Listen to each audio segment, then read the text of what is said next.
And ooh,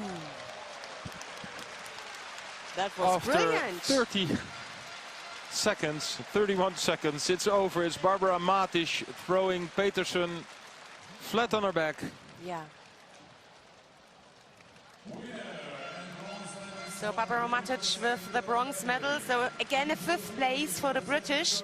And they met, the last time they met was also in Paris in October. So at the last Paris Grand Slam, it was in the semi-final where Peterson Pollard lost this time for the bronze medal contest. There we're going to have some highlights of that fight.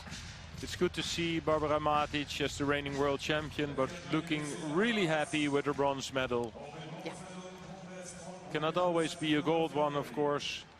This was really well executed.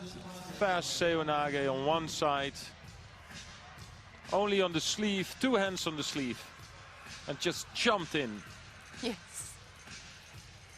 I like it. Look, one hand on the sleeve, the other one also on the sleeve. Almost too fast for the cameraman. Yes. So you still think that you're fighting for the kumikata. And then you're on the mat with your back. Yeah. That's how fast it can go in judo.